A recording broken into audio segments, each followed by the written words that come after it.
Fundisha wanako yaliyo mazuri, hata kama hawatafanya watakumbuka. Nasema Yusufu alirithi na mimi nimerithishwa. Yaani Bwana Yesu asifiwe. Nipo kwa ajili yenu, lakini iwapo walioomba. Sikustahili kwa lolote. Na wapenda, muwapende watoto wenu, mpende familia zenu, mumwambie Mungu, wewe unayeniacha nipite katika mapito magumu, najua unanipenda. Mimi ni mnadhiri wako. Siku moja utatamka jambo zito mpaka nitaogopa. Haleluya. Siku imefika. Sulemani amechaguliwa, wala hakujipendekeza kwamba mimi niende nikawe mfalme, wala kupiga kampeni. Anavyomuomba Mungu, anasema asante Mungu, umeniketisha kwenye kiti cha wafalme nisiyekuwa na stahili. Leo umenipandisha juu. Ninakuamini Bwana, ninakutaja.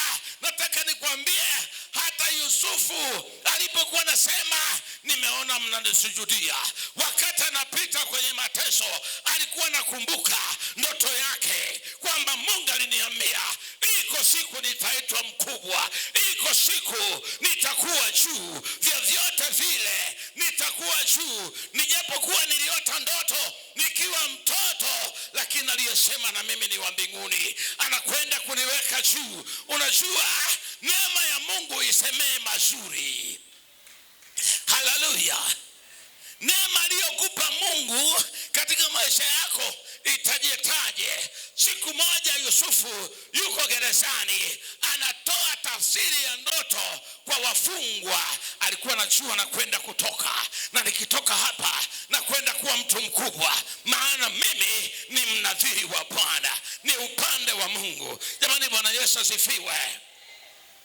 Kuna watu wanaota ndoto alafu wanazidhalau. Unatenda dhambi kubwa sana.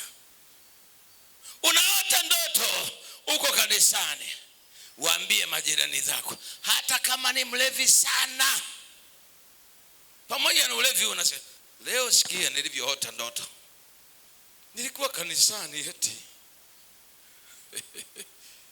Waambie tu, nimeota nilikuwa kanisani. Na mwingine anaota akitoka amelewa.